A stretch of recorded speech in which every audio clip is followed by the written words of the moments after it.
It's not most people's concern, but there is a corporate tragedy to not obeying things. I think we get lost in the idea that our relationship with God is an individual thing, and we think that we have no corporate responsibility.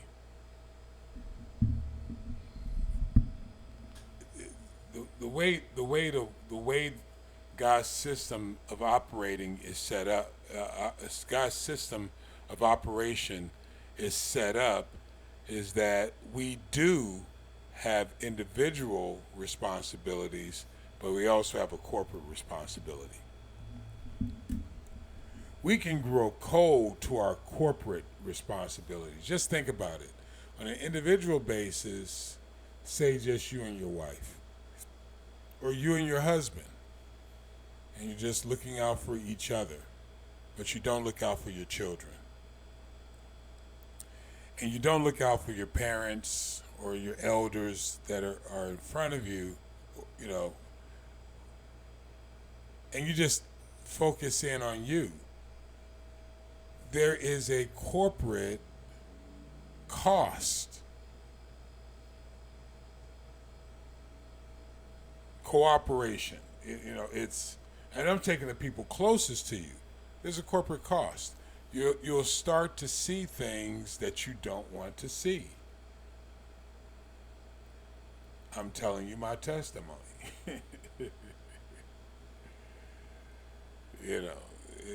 Things will happen, and they won't cure themselves, because things happen to all of us. Take it from me. But they won't cure themselves. You won't get past the problem. The problems will persist. It's not having the problem, because God gives us the strength, the ability, the power to overcome problems. But the problems persist if there's no corporate responsibility. It becomes just what I put here, a corporate tragedy. You may be okay, but your children aren't. Your children may be okay, but your grandparents aren't, or the grandparents aren't. In that particular example, it's like there's a game here in America, and by the way, this is for my kids, my grandkids, my brothers and sisters in Kenya, my brothers and sisters in Ghana, my brother in Bangladesh, and whomever else consider me a teacher, God bless you. There's a game here in America called basketball. You may have heard of it. And you could have a superstar that scores all the points, but if the coaching is bad and the other team members are bad, that superstar may get a lot of, accolades or whatever, but the team doesn't win a championship. There's a corporate responsibility. We walk away oftentimes from corporate responsibility. This is culminating because we talked about responsibility. We talked about the love of God, which is whether, study to show yourself approved, which is wrapped up in the dynamics of the commandments, how we're to treat each other. The statutes, the judgments. There is a responsibility to working together. The curse is not on an individual. The curse is on the cooperation.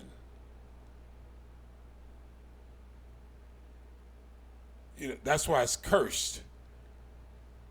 Not you are cursed. That one particular person, We dealt with individual responsibility already. We dealt with it. We talked about it. We talked about what happens when you sin, what happens when there's a transgression, who you're to come to, how are you to treat the person that you transgressed against or the person that transgressed against you. Bringing an offering to a third party, the Levite, the neutral party. What happens if you get leprosy? We talked about individualism, but we can't live in individualism because there's a corporate responsibility.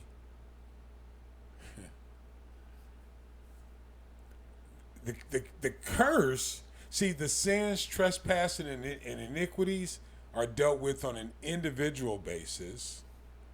But when you're talking about the cursed, that's corporate. Because we're not walking corporately according to his commandments.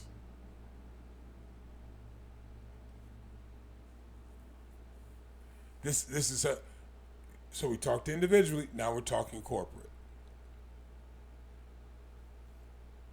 Most of this is corporate. Cooperative. Any organization, whether it's a family, a business, a society, has corporate responsibility. One person can throw the whole corporation or cooperation off by doing something that is detrimental to the whole family, to the whole corporation. I'm dealing with that now, as we speak. You create your own corporate tragedy by being selfish and walking solely in your individualism after proclaiming you're a part of the corporate body. Remember the battle at AI?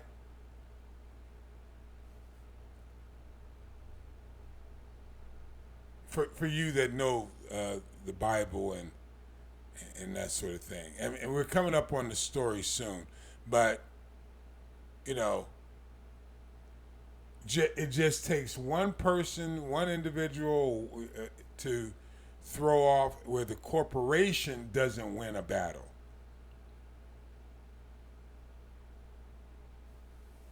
It takes one bad seed.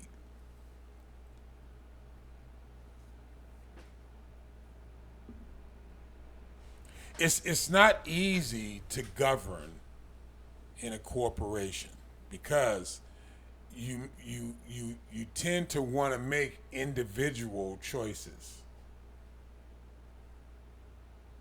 instead of making choices based upon the cooperation.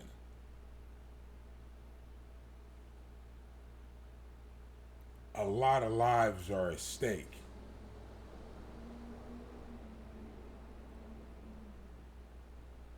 Deuteronomy 27. Let's read some of it. I'm not going to read the whole thing. Deuteronomy 28. I'm not going to read the whole thing, but I'm going to jump a little bit.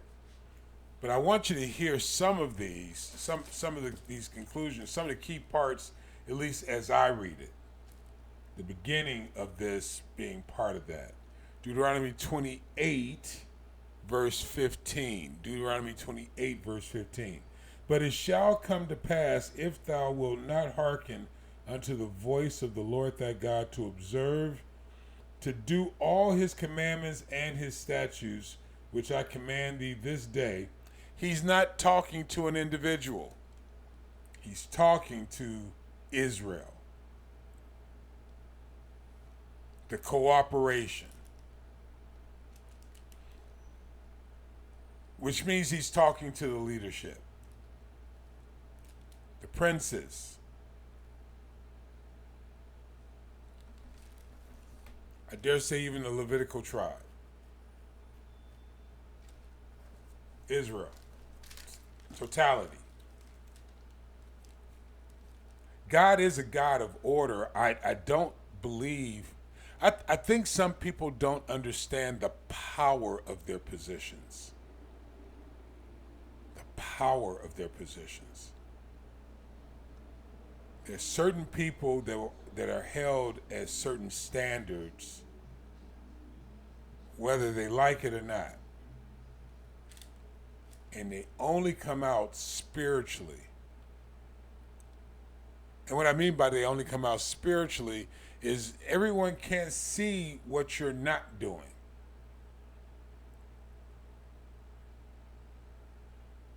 But anyone governing by fear and not by do all his commandments and his statutes is causing a certain amount of imbalance in the cooperation. Because people are looking to you for your loving, respectful leadership, and they follow you like sheep.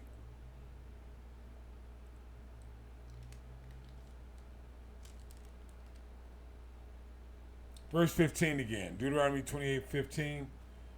But it shall come to pass, if thou wilt not hearken unto the voice of the Lord thy God, to observe to do all his commandments and his statutes, which I command thee this day, that all these curses shall come upon thee and overtake thee, corporately, not individually.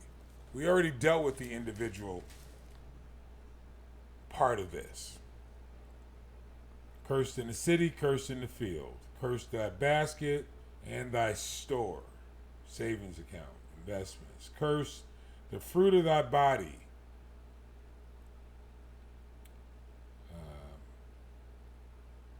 Following other gods, that sort of thing. And fruit of thy land, no rain for you. No rain for us. Increase of thy kind. The flocks of thy sheep, all cursed. Cursed when you come in, cursed when you go out. There's a curse vexation. In other words, you'll go to do something and it just doesn't prosper, no matter what you do.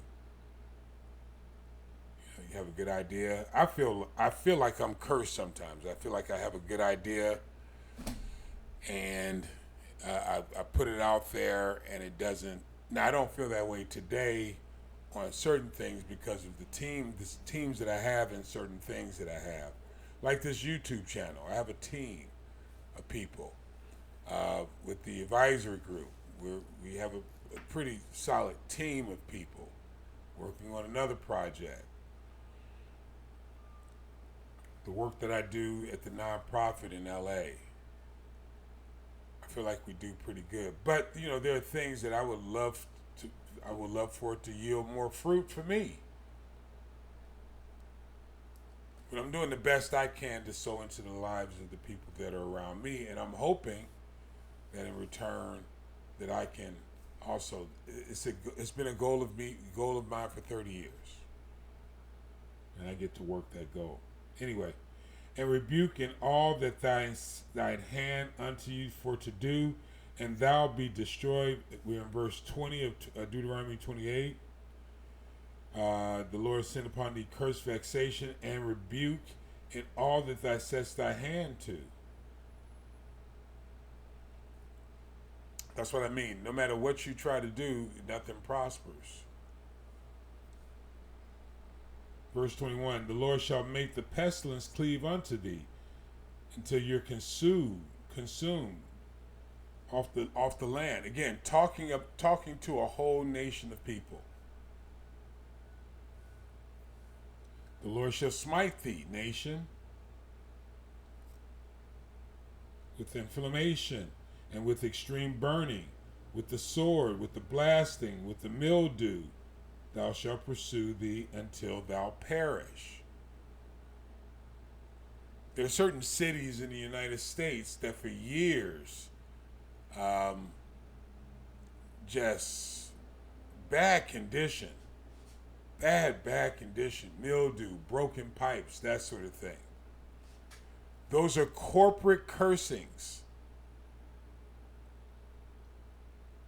The Lord shall make the rain of thy land powder and dust. No rain to your land, that means no seed can grow. Not even, maybe weeds, you know. The Lord shall cause thee to be smitten before thine enemies, corporately.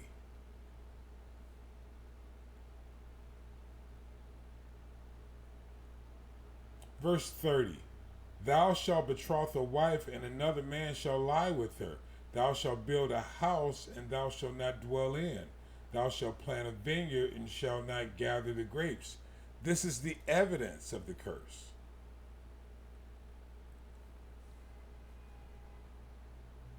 The sons and daughters given unto other people. They'll have to work for other people. Thy eyes shall look and fail for them all the day long, and no might in thine hand. The fruit of thy land and all thy labor shall a nation which thou knowest not eat up. And thou shalt only be oppressed and crushed always.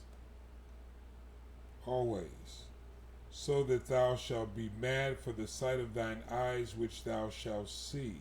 The Lord shall smite thee, verse 35, in the knees and the legs with sores and boils that cannot be healed. Unhealthy living.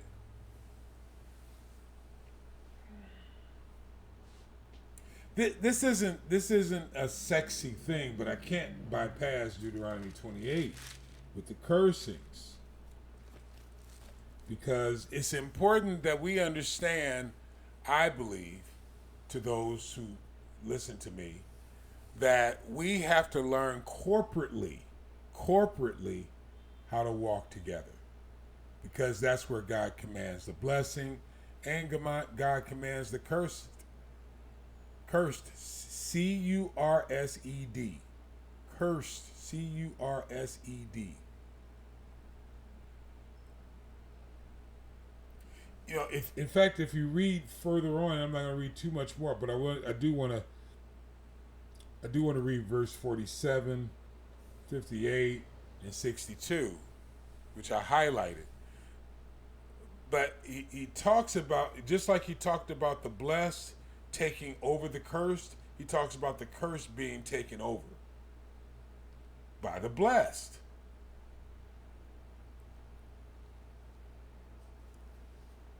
Those are the two sides, if you will. So we can either be the blessed or you can be the cursed.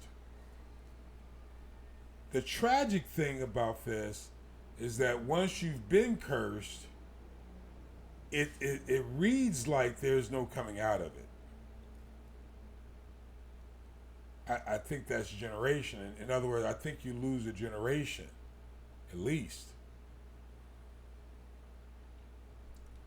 Deuteronomy 28, verse 47. Because thou serves not the Lord thy God with joyfulness and with gladness of heart. It's an interesting summation because it talks about intentionality. It talks about the condition of your heart. Again, he said all those things up until verse 46, and then 47 proclaimed that it's because thou didn't serve with joyfulness of heart. Joyfulness and gladness of heart. It tells me that there's no appreciation, no gratitude for the abundance of all. You showed no gratitude. How did you show no gratitude? By not, and this is my summation, by not preferring each other. That's my summation.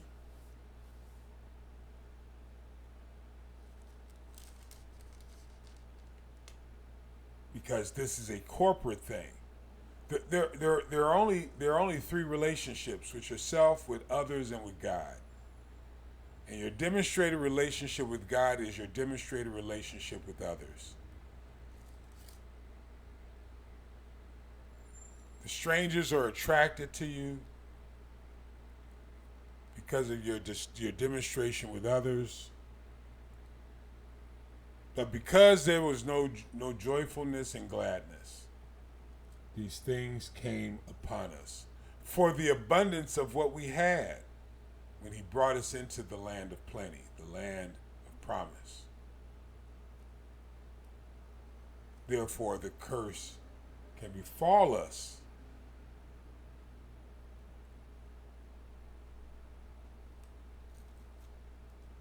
Verse 62, and ye shall be left few in number, whereas ye were as the stars of heaven for multitude, because thou would not obey the voice of the Lord thy God, not to serve other gods, and to walk according to his commandments. And if you want a Greek New Testament translation, commandments and statutes, Greek New Testament translations, that's walking in love.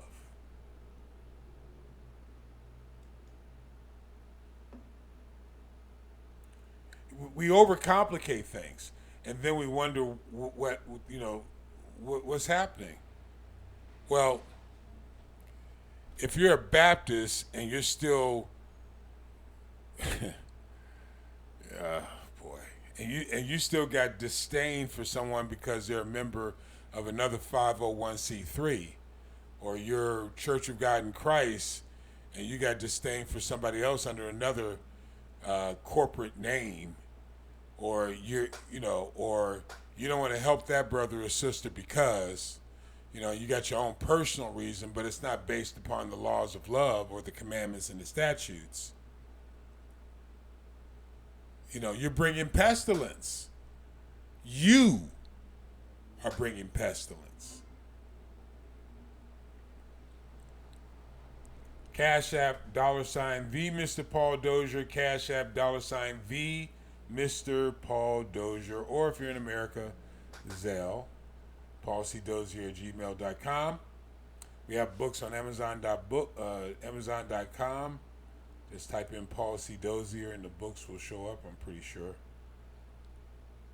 We're on a journey from Genesis to Revelation. I do not know how long it's going to take at all. But we're on that journey. If these videos are helpful to you, videos, audios, however you're listening or watching on whatever platform, please like and share the information with those who are important to you, business, family, socially. This is my personal Bible study, so please study to show yourself approved. And thank you for taking this journey with me, and thank you for taking this journey with us who feel like we are called to usher in the kingdom of heaven.